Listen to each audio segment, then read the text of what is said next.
আসসালামু আলাইকুম রহমতুল্লাহ। সবাই কেমন আছেন? আশা করি অনেক অনেক ভালো আছেন। আমি আল্লাহর রহমতে অনেক অনেক ভালো আছি। তো হঠাৎ করে ইউটিউবটা ওপেন করার পরবর্তীতে দেখতেছি যে আমার কোনো অ্যাকাউন্টে এখানে শো করতেছে না, কোনো অ্যাকাউন্টে আমি লগ ইন করতে পারতেছি না। সবগুলো অ্যাকাউন্ট নষ্ট হয়ে গেছে, সবগুলো অ্যাকাউন্ট নতুন করে সাইন আপ করতে বলতেছে।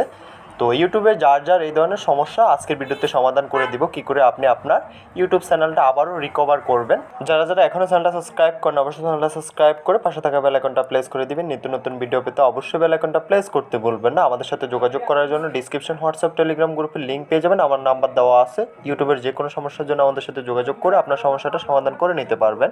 আমি আমার ইউটিউবটা ওপেন করার পরবর্তীতে দেখতেছি যে এখান থেকে আমার কোনো অ্যাকাউন্টে শো করতেছে না। তো যার যার এই ধরনের সমস্যা, ইউটিউবের এই ধরনের সমস্যা, আপনি অবশ্যই ভিডিওটা দেখে আপনার সমস্যাটা সমাধান করে নিতে পারেন।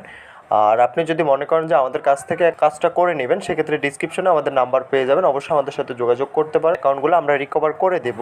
তো এখানে আমার কয়েকটা চ্যানেল দেখাচ্ছে, একটা চ্যানেলও আমি এখান থেকে অ্যাক্টিভ করতে পারতেছি না, কোনো চ্যানেলে আমার এখান থেকে অ্যাক্টিভ হচ্ছে না। তো তারা বলতেছে যে ট্যাপ টু সাইন আপ, আমাদের অ্যাকাউন্টটা আমরা নতুন করে আবারও সাইন আপ করার জন্য। তো সর্বপ্রথম আমরা চলে আসি, এই সমস্যাটা কেন হয়, আমাদের ইউটিউবে কেন এই সমস্যাটা হবে কিংবা এই সমস্যাটা কেন হয়।